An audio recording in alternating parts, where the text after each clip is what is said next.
Halo, selamat sore pemirsa. Demikian tadi berita pilihan Anyu Sore bersama saya Diandra Mukni. Kita awali Anyu Sore hari ini dengan informasi kebakaran terjadi di area pergudangan di kawasan Dadap, Kabupaten Tangerang, Banten. Kobaran api membuat warga sekitar dan pekerja panik. Izin Bu Salom, api sudah mulai membesar. Mohon bantuan untuk pos.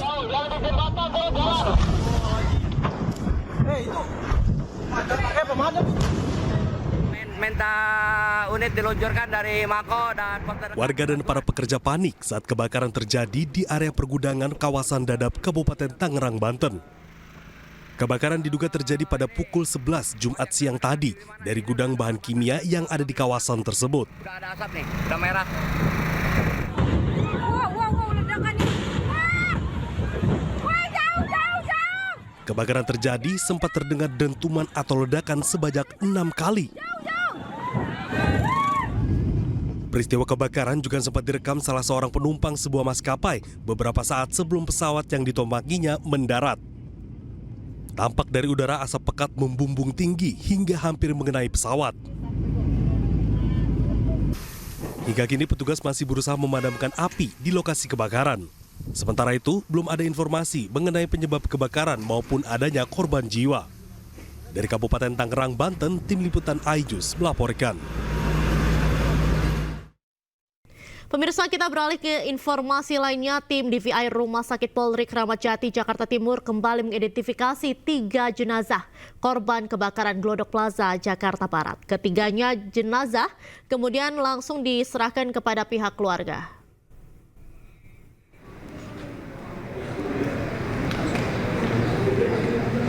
Tiga jenazah korban kebakaran Glodok Plaza Jakarta Barat berhasil teridentifikasi melalui DNA oleh tim DVI Rumah Sakit Polri Kramat Jati, Jakarta Timur.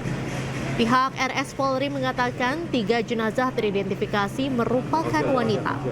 Yang pertama adalah atas nama Desti Eka Putri berusia 24 tahun, kemudian Karen Shalom Jeremiah berusia 21 tahun, dan Ade Aryat berusia 30 tahun. Dengan teridentifikasinya 3 jenazah, tim DVI telah mengidentifikasi 6 jenazah korban kebakaran. Saat ini tim DVI dan forensik masih mengidentifikasi terhadap kantong jenazah yang tersisa di ruang instalasi forensik. Sebelumnya pihak Rumah Sakit Polri menerima sebanyak 14 kantong jenazah dari peristiwa kebakaran Glodok Plaza. Jenazah yang berhasil teridentifikasi kemudian langsung diserahkan ke pihak keluarganya masing-masing. Tim gabungan telah berhasil kembali mengidentifikasi 3 orang korban, sehingga sampai hari ini total telah ada 6 korban yang telah berhasil diidentifikasi. Diucapkan terima kasih kepada seluruh pihak yang telah membantu, termasuk pihak dari keluarga yang telah memberikan data-data antemortem yang sangat dibutuhkan. Sebelumnya pemirsa, kebakaran Glodok Plaza memakan belasan korban tewas. Kondisi jenazah yang tidak utuh membuat polisi kesulitan mengidentifikasi jenazah korban.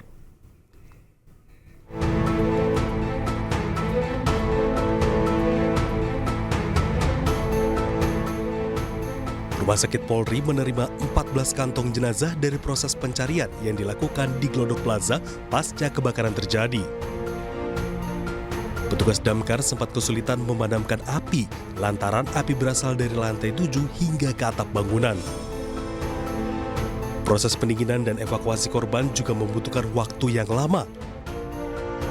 Pencarian melibatkan tim gabungan dari DVI, Dinas Penanggulangan Bencana Kebakaran dan Keselamatan, serta BPBD. Seluruh jenazah korban kebakaran Glodok telah dibawa ke Rumah Sakit Polri Kramat Jati untuk proses identifikasi juga telah dilakukan. Tim DVI mengambil beberapa sampel dari jenazah untuk dicocokkan dengan DNA anggota keluarga.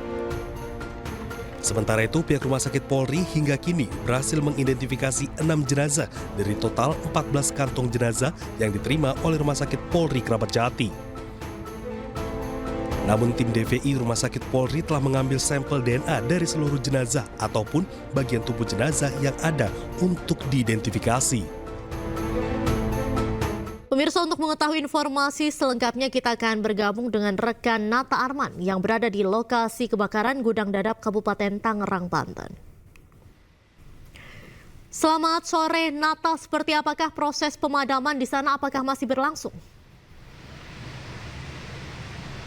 Baik, selamat sore Diandra dan juga pemirsa. Terkait dengan pemadaman sampai dengan saat ini masih berlangsung, dan dapat Anda saksikan juga bahwa di belakang saya juga masih ada sedikit kobaran api dan juga masih ada asap pekat membumbung ke udara. Dan dapat kami sampaikan juga bahwa tadi baru saja sekitar 5 menit yang lalu para petugas ini melakukan pengisian kembali air, karena memang untuk air sendiri di sini cukup sulit, sehingga dibantu juga dari beberapa pihak swasta, dari pihak air minum yang membantu untuk menyuplai air guna memadamkan api yang sampai dengan saat ini masih berkobar.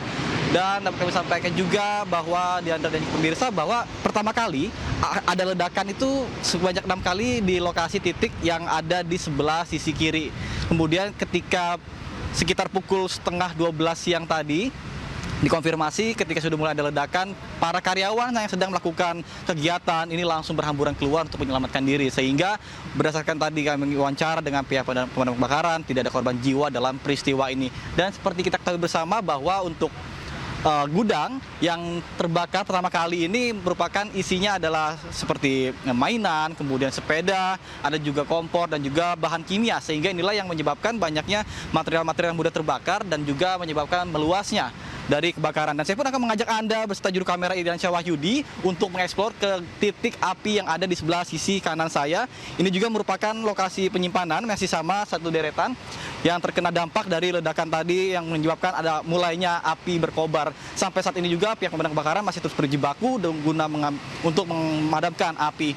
Dan namun saat ini sedang dilakukan kembali pengisian air karena sudah hampir 6 jam petugas pemadam kebakaran melakukan pemadaman dan juga melakukan pendinginan untuk menghindari terjadinya hal-hal yang lebih parah. Ditambah lagi dengan cuaca yang saat ini di kawasan ini tuh anginnya kencang sekali, Diandra, mengingat dekat dengan Bandara Soekarno-Hatta. Kemudian ketika tadi kami melakukan perjalanan mulai dari kantor menuju ke lokasi kebakaran di tol Jalan Sudiatmo ini sudah mulai terlihat adanya asap tebal mengepul ke udara setinggi kurang lebih 200 sampai dengan 300 meter, dan ini juga dikhawatirkan akan mengganggu penerbangan dari maskapai penerbangan yang tentunya melewati jalur-jalur ini. Kemudian saya pun akan mencoba bertanya dengan salah satu komandan pemadam kebakaran yang saat ini ada di depan saya, pemirsa. Saya akan mencoba untuk mendekati. Baik, selamat sore. Pak Agung, apa kabar? Alhamdulillah. Oke, baik Pak. Saya ingin bertanya Pak, terkait dengan awal mula titik api itu sebenarnya di mana Pak? Menurut warga sekitar yang melihat awal terjadinya percikan-percikan api ini ada di gudang sebelakang Mas ya, di belakang sini. Tepatnya sekitar jam 11 kecil, kemudian lama-kelamaan menjadi besar. Oke. Penyebab dugaan pertama titik api itu karena kimia kah atau apa Pak? Pasti penyebabnya karena ada mungkin kemungkinan katanya warga ada korslet arus pendek mungkin. Oke, baik. Sementara untuk korban jiwa sendiri kira-kira ada atau tidak? Alhamdulillah sampai saat ini tidak ada dilaporan mengenai adanya korban jiwa dalam kebakaran ini. Baik. Kemudian ini kan tadi sempat masih dilakukan pemadaman, namun saat ini kan sedang dihentikan sementara. Ini sedang mengisi air atau seperti apa Pak? Ya, saat ini kita sedang mengisi air sampai istirahat anggota. Sebentar kita akan mulai lagi setelah penuh ini. Untuk kesulitan sendiri Pak, apa sih kira-kira yang menyulitkan untuk pemadaman api di sini?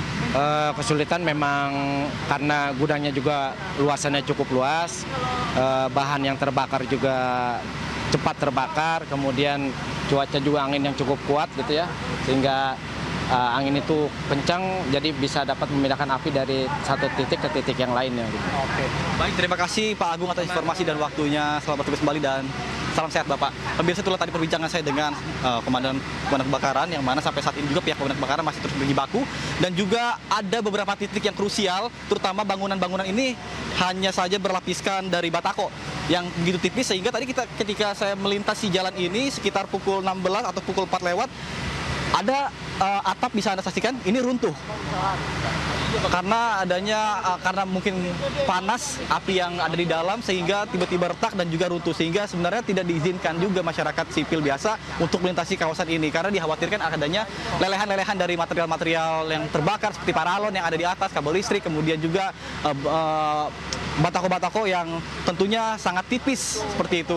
Kemudian bisa Anda saksikan juga bahwa di sebelah kanan juga ini ada mobil air dari bantuan pihak swasta karena untuk suplai air sendiri di sini memang agak kesulitan, ditambah lagi dengan akses jalan yang cukup sulit dan juga jalan yang cukup rusak sehingga menyulitkan untuk mobilitas dari kendaraan-kendaraan pemadam kebakaran. Untuk total dari pemadam kebakaran yang dikerahkan untuk kendaraan sendiri ini total 14 dan juga 60 anggota pemadam kebakaran dikerahkan untuk memadamkan api yang ada di sini. Sementara saya kembalikan pada Anda di studio. Diandra.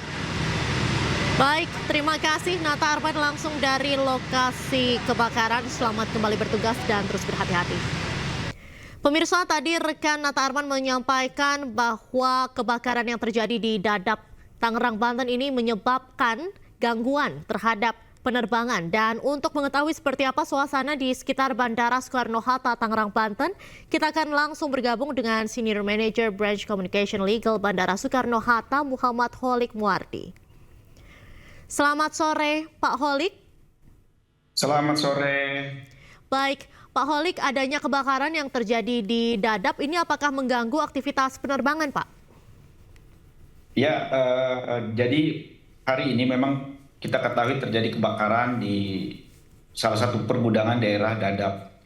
Namun demikian, dampak dari kebakaran tersebut alhamdulillah sampai saat ini tidak menyebabkan terganggunya operasional di Bandara Soekarno-Hatta, dan dapat kami pastikan bahwa setelah melakukan koordinasi baik itu dengan Airnav dan juga maskapai untuk penerbangan di Bandara Soekarno-Hatta ini masih berjalan baik dan normal. Demikian.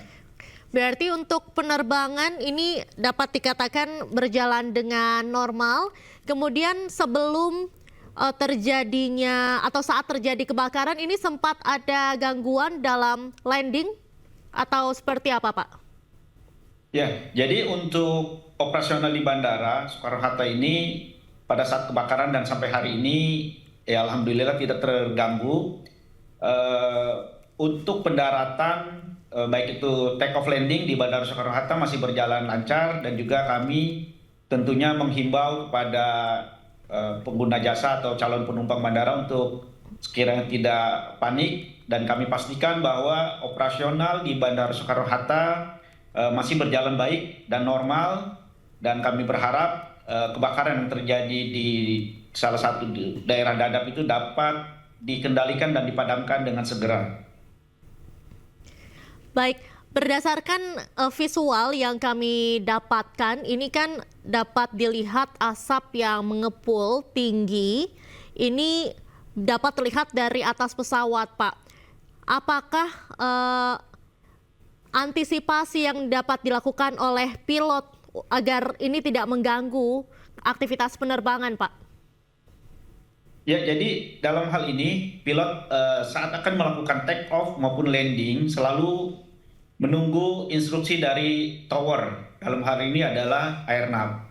Dan kami telah melakukan koordinasi secara intens juga dengan rekan-rekan di Airnav bahwa asap yang mengepul di daerah Dadap akibat terjadi kebakaran itu tidak mengganggu untuk visibilitas dari para pilot untuk melakukan take off dan landing di Bandara Internasional Soekarno-Hatta. Dan semoga ini kebakaran cepat mereda. Juga kami sekali lagi menghimbau kepada penumpang atau calon penumpang baik yang akan berangkat maupun tiba di Bandara Soekarno-Hatta untuk tidak panik dan agar dapat datang ke bandara sesuai dengan jadwalnya, paling tidak 2 jam sebelum waktu keberangkatan. Baik, berarti saat kejadian kebakaran yang berlangsung ini sebelumnya ada pantauan langsung dari pilot yang sedang terbang begitu, kemudian juga melaporkan ke maskapai lain atau ke ATC begitu ya, Pak ya? Iya betul, karena pengendali lalu lintas di udara atau yang memandu pesawat di udara adalah rekan-rekan dari Airnav, yaitu melalui ATC yang ada di Bandara Soekarno-Hatta. Dan sejauh ini untuk visibility dari pilot untuk take off dan landing masih bisa dilakukan di Bandara Soekarno-Hatta dengan baik, dan insya Allah ini ke depannya tidak akan mengganggu operasional di Bandara Soekarno-Hatta. Demikian, Mbak. Baik, kita apresiasi pihak bandara juga Pak sudah mengutamakan keselamatan untuk aktivitas penerbangan, khususnya dengan adanya kejadian kebakaran seperti ini. Terima kasih Bapak sudah bergabung dengan Anyus sore hari ini. Salam sehat selalu. Terima kasih. Selamat sore.